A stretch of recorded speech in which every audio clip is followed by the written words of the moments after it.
Hello. Welcome to the Bore You to Sleep podcast. The podcast that will hopefully help you get to sleep. I am going to read an open source book, one that is not particularly interesting, but one that is hopefully boring enough to get you to sleep. Tonight's reading comes from The Human Species. This book takes an anthropological approach as it explores the animal kingdom and the human species. It was written by Armand de Quatrefages and published in 1879. My name is Teddy, and I aim to help people everywhere get a good night's rest. Sleep is so important, and my mission is to help you get the rest that you need. The podcast is designed to play in the background while you slowly fall asleep. Thank you to everybody who shared their words of gratitude with me during the week. To all Spotify listeners who took the time to respond to the Q&A, thank you very much for letting me know what your thoughts were of the episode that you listened to. As always, thank you to all existing patrons and sponsors, and everyone who took time to send a message or leave a review during the week. My goal is to keep this podcast free to allow access for everyone who needs the support, and it's because of listeners who support via Patreon and Spotify that allows me to keep bringing out episodes for those who need them. If you do find the podcast beneficial, a great way to help is to share the podcast with a friend or leave a review in your podcast app. Even one sentence helps out. If you would like to become a patron or sponsor, please visit boreyoutosleep.com. Whether it's $1 or $5, your contribution allows me to bring out more episodes for those who need them. If you would like, you're always welcome to say hello to me at boreyoutosleep.com. I'm also on Twitter and Instagram at boreyoutosleep. In the meantime, lie back, relax, and enjoy the readings. Tonight's reading comes from The Human Species by Armand de Quatrefages, Professor of Anthropology in the Museum of Natural History, Paris. Chapter 1. Empires and Kingdoms of Nature, the Human Kingdom, Anthropological Method. The naturalist who meets with an object for the first time instinctively asks the question, "What is this object?" This question leads to another, "With what other objects shall I class it? To what group, and in the first place to what kingdom, does it belong? Is it a mineral, a plant, or an animal?" The answer is not always easy. We know that in what may be called the basis of each kingdom, there are ambiguous forms, whose nature has long been, and still is, the subject of contention among naturalists. We know that polyps were long regarded as plants, and that nullipores, at first taken for polyps, are now divided between the vegetable and mineral kingdoms. And finally, we know that even now, botanists and zoologists dispute over certain diatoms and transfer them from one kingdom to another. Similarly, the question has been asked, "What is man?" And it has been answered from several points of view. To the naturalist, it has but one meaning, and signifies in which kingdom must man be placed, or better, is man an animal? In spite of all the differences which a comparison of man and the mammalia presents, should he be classed with them? This question is similar to that which Personal is said to have asked himself, when struck by the special phenomena presented by the coral.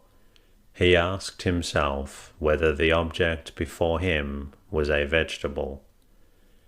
It is evident that, in order to solve the first problem which arises from a study of the natural history of man, we must have a clear idea what are these great groups of beings, which are called kingdoms.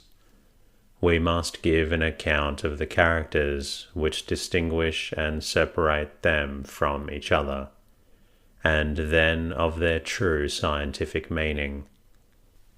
It will be sufficient for the purpose to explain the well-known laws of Linnaeus, supplementing the theory of the immortal Swede by some ideas borrowed from Pallas and de Candolle, and by one of the fundamental conceptions which Addison and A.L. de Jussieu have almost equally contributed to introduce into science. It is impossible for anyone, whether learned or otherwise, not to recognize at once the difference between two kinds of objects, very distinct from each other, inanimate bodies and organized beings.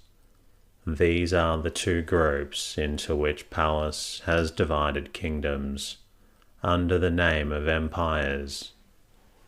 Their distinction is generally easy, and I shall confine myself to recalling some of the most essential differences.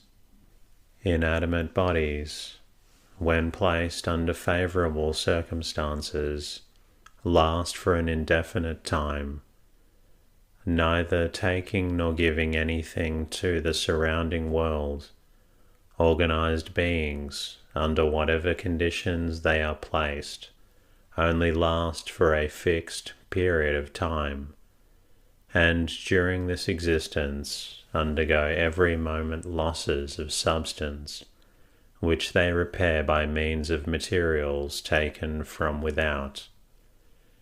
Inanimate bodies, even when they assume the fixed and definite form of crystals, are formed independently of all other bodies.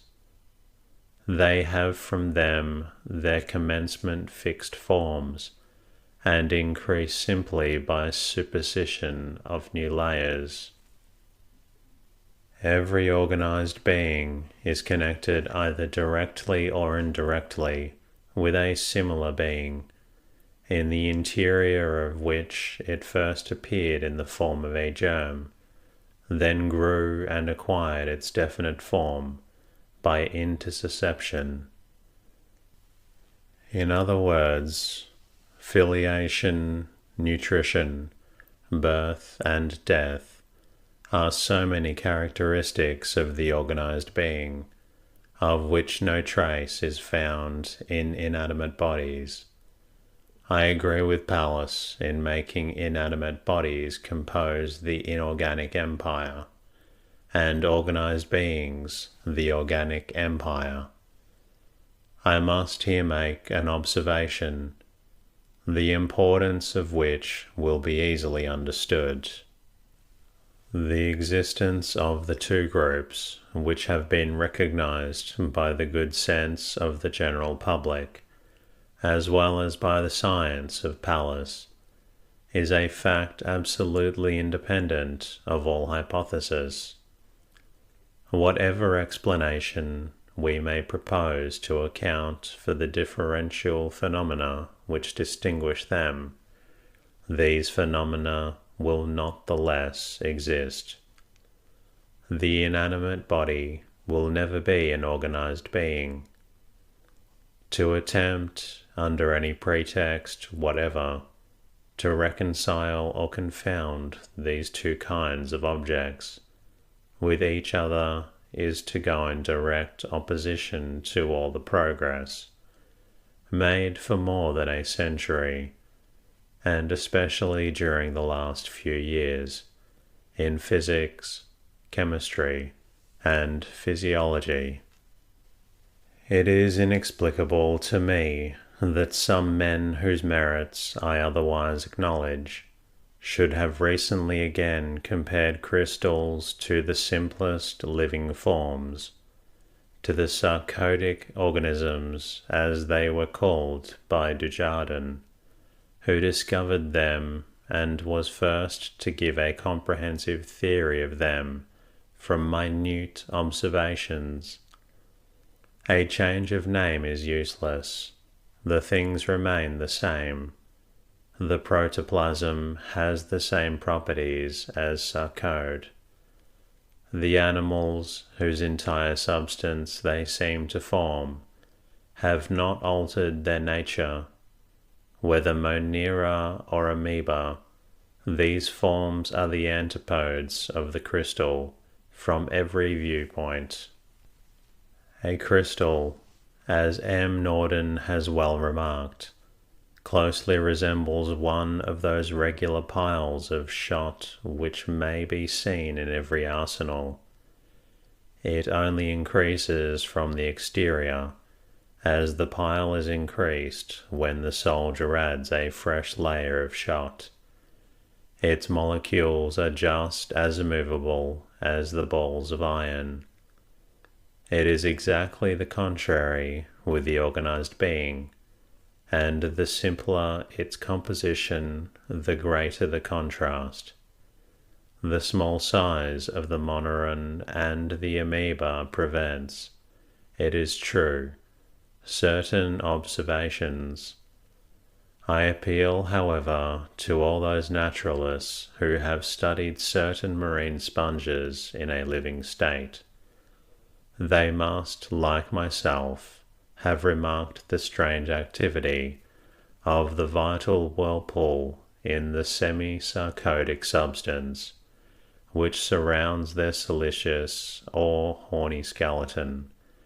They will have seen the sea water in which they are placed move with a rapidity which it never exhibits when in contact with any other animal.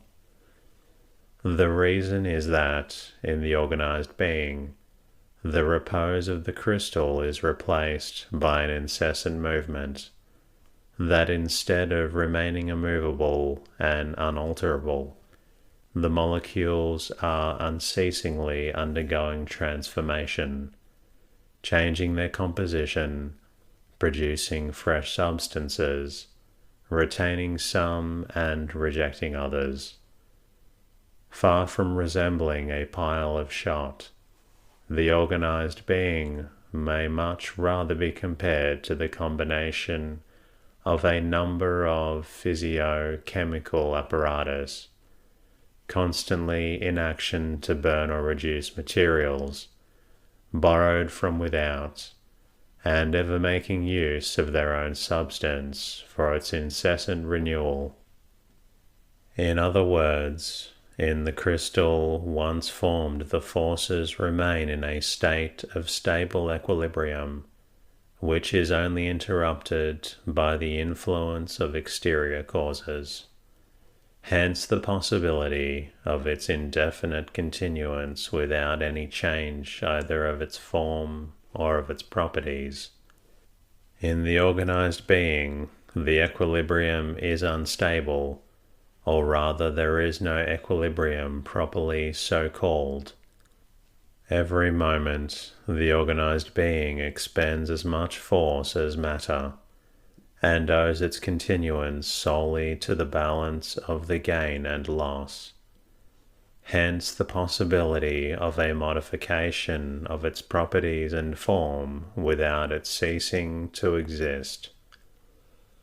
Such are the bare facts which rest upon no hypothesis whatever, and how can we in the presence of these facts compare the crystal which grows in a saline solution to the germ which becomes in succession embryo, fetus, and finally a complete animal. How can we confuse the inanimate body with the organized being? The two groups are easily separated by the phenomena they exhibit. It is the same with the causes of the phenomenon. Naturalists and physiologists are here divided. Some would have it that the cause or the causes are identical, and that conditions which are almost accidental alone determine the difference in the results by changing their mode of action. In their opinion, the formation of a crystal or of a monoron is only a question of resultant. Others consider living beings as the result of a cause entirely different from those which act in the inanimate bodies, and refer this cause alone everything which takes place in these beings. These two methods appear to me, from the exclusive element in each, to be equally ill-founded. It cannot be denied that phenomena identical with those characteristic of inanimate bodies are found in organized beings, and we have, therefore, no scientific reason to attribute them to different causes. But organized beings have also their special phenomena radically distinct from, or even opposed to, the former. Is it possible to refer all of them to one, or to several identical causes? I think not. For this reason, I admit with a great number of eminent men of every age and country, and I believe with the majority of those that respect modern science, that organized beings owe their distinctive characteristics to a special cause, to a special force, to life, which in them is associated with the inorganic forces. For this reason, I consider it legitimate to call the living beings. I shall often, however, return to this class of its considerations, in order to make it quite clear in what sense I take these words, force and life. The two empires of Pallas are themselves subdivided into kingdoms, which are characterized by special facts and phenomena, becoming more and more complicated as we ascend the scale of nature. To anyone who considers, as far as we are able, the little that we know of the universe, the celestial bodies, suns, planets and comets, or satellites only appear as molecules of the great All, which fills indefinite space, one general phenomenon which is unchangeable, however varied in its forms, is, as it were, the attribute of these bodies, all whether gaseous or solid, obscure or luminous, hot or cold, move within curves of the same nature, obeying the laws discovered by Kepler. It is now well known that fixed stars do not exist. In order to explain this phenomenon, philosophers have admitted the existence of a force which they have called gravitation, the effect of which is to precipitate the stars towards one another, as if they mutually attracted each other, whilst obeying the laws of Newton. Now it is well known that the great Englishman himself gave no opinion upon the mode of action of this force, and that he hesitated between the hypothesis of attraction and that of impulsion.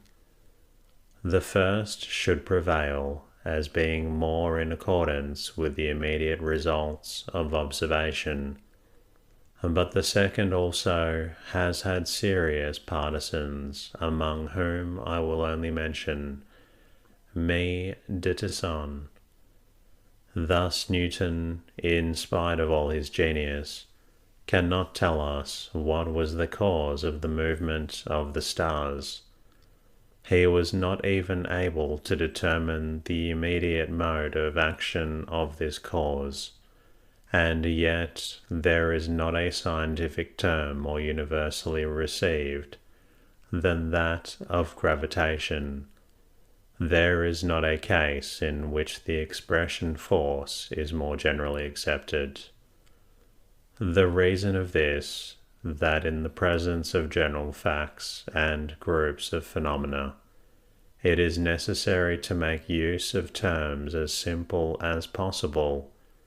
We must, however, avoid the delusion of thinking that naming is equivalent to explaining. In cases analogous to that of which we have been treating, the word force merely indicates the presence of an unknown cause, which give rise to a group of fixed phenomena. In assigning names to each of the forces or unknown causes, to which we consider ourselves able to refer certain groups of phenomena, we facilitate the demonstration and discussion of the facts. The scientific man knows very well that he cannot go beyond this. It is in this sense, and in this sense alone, that I have used above the expressions force and life. Astronomers consider gravitation the unknown cause of the movement of the stars. I consider life as the unknown cause of the phenomena which are characteristic of organized beings. It may be that both gravitation and life, as well as the other general forces, are merely as X, of which the equation has not yet been discovered. I shall presently return to these considerations. Be this as it may, whatever our real ignorance, whatever the cause of which we are here treating, and though impulsion should one day replace attraction in our theories, the facts would still remain the same. The stars would still be distributed through space, and subject to the laws of Newton and Kepler, they would still constitute a perfectly distinct whole, in the part assigned to the bodies which compose it, and in the nature of the relations which unite them. They would still form the sidereal kingdom. This kingdom is then characterized by a general phenomenon, the Keplerian movement, which may be attributed to a single force, namely that of gravitation. Let us now return to the earth, the only celestial body which we can study in detail. Modern discoveries, however, judging from the relation of the elements and their mutual action, make it almost certain that the greatest similarity exists between the stars distributed in space, between all those at least which forms part of the heavens. Let us first establish the fact that upon our globe we again meet with the Keplerian movement in falling bodies. Attraction is here represented by weight. Gravitation reappears with all its laws, acting upon grains of dust as it acts upon worlds. The parts of the whole of cosmos, as Humboldt would have said, cannot escape from the force which governs the whole. But upon the surface of our earth, and in its interior, as far as we have been able to penetrate either by direct observation or scientific induction, we notice the appearance of other movements, which are not subject to the laws of Kepler or Newton. Phenomena appear which are entirely new and perfectly distinct from those due to gravitation. They are the physico-chemical phenomena. From their number and their difference in character, they were long attributed to the action of distinct forces, which were called electricity, heat, magnetism, etc. Modern science, however, by transforming, so to speak, one into the other, has demonstrated their original unity. Physicists refer them all to nothing more than so many manifestations of the undulations of ether. The vibration of the latter is then the fundamental phenomenon from which all the others rise. But this ether is absolutely hypothetical. Its nature is perfectly unknown, no one knowing whence it acquires the quantity of movement, which, according to the actual theory, should be subject neither to increase nor diminution. Now, in reality, we have here the unknown cause of the all physico-chemical phenomena. For this reason, and also for convenience, we shall give a name to this unknown cause, to this force, and call it aetherodynamy. But it is not aetherodynamy, only a particular form, a simple modification or an effect of gravitation. Are not these two forces only different manifestations of a more general force? Many eminent men are much inclined to admit one or other of these hypotheses. Still, up to the present time, the facts do not seem to me to shew much agreement with them. Aetherodynamy is displayed even in space and among the stars by variable, localized, and temporary phenomena. The action of gravitation is one, universal and constant. Man has always been able to exercise a certain amount of control over the former. He can produce at will light and heat. Modern science cannot act upon the second. We can neither augment nor diminish, reflect or refract, or polarize weight. We cannot arrest its action. Even in the fall of bodies, the regularity in the acceleration of the motion proves that the cause of this movement is subject to no alteration. Here then is no transmutation of force similar to that in a machine, worked by electricity or heat. But whatever be the progress of science, and though M. de Tussen's theory should be confirmed by experiment, the difference between the phenomena would not be diminished. The conclusions to be drawn from the facts in connection with the question we are here discussing would remain the same.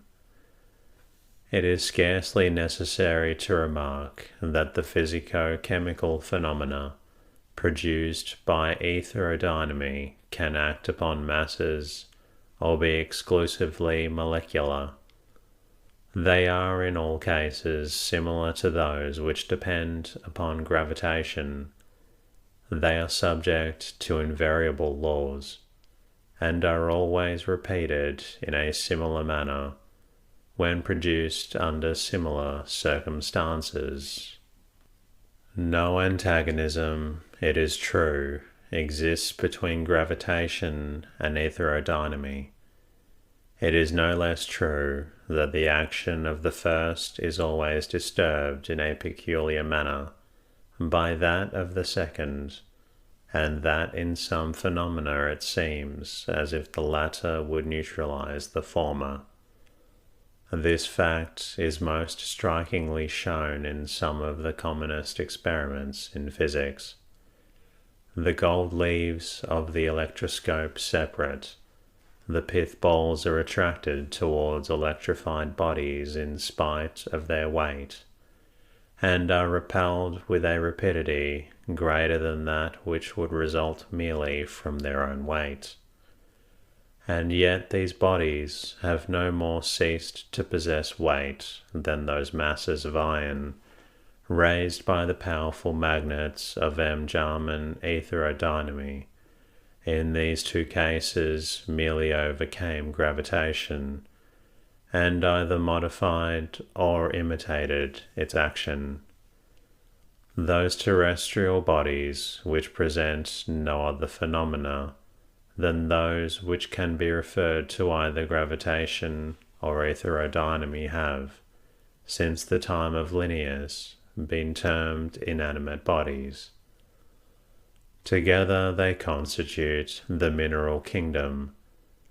We see that the existence and the distinction of this group are perfectly independent of any hypothesis intended to explain the phenomena. Two kinds of phenomena then are characteristic of the mineral kingdom: phenomena of the Keplerian movement and physico-chemical phenomena, which may be attributed to the action of two forces, gravitation and heterodynamy. The sidereal and mineral kingdoms form the inorganic empire. Passing from it, we enter the domain of organized and living beings. We have already seen the essential phenomena by which they are distinguished. These phenomena differ essentially from all those which we have observed in inanimate bodies. It seems to me, therefore, necessary to attribute them to a special cause, to life. I know that in the present day, anyone making use of this word is readily accused by a great number of physicists and chemists, and by an entire physiological school, of introducing into science a vague and almost mysterious expression. There is, however, nothing in it more vague or mysterious than in the word gravitation. It is very true that we do not know what life is, but no more do we know what the force is that set the stars in motion, and retains them in their orbits. If astronomers have been right in giving to the force or unknown cause, which gives the worlds their mathematical movements, naturalists have a perfect right to designate by a special term that unknown cause which produces filiation, birth, and death. It will be apparent that my idea of life is not the same as it was with many ancient vitalists, that it is no more the arch of Van Helmont than the vital principle of Barthes.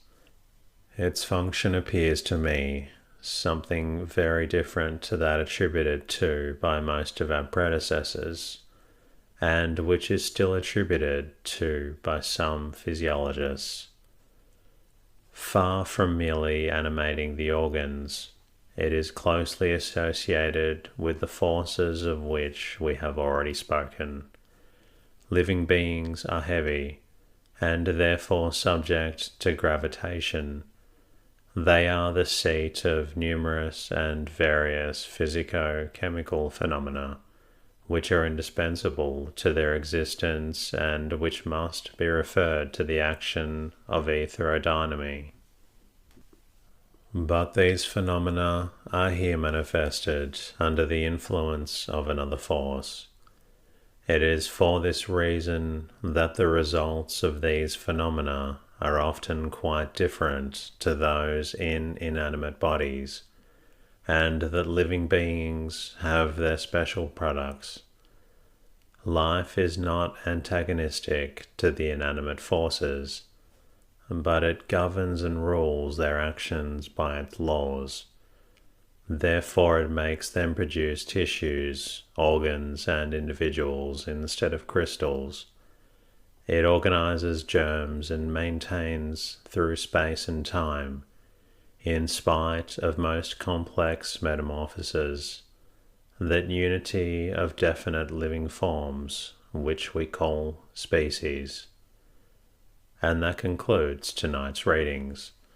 I hope you've enjoyed listening to this story, and I also hope that you're feeling a little tired.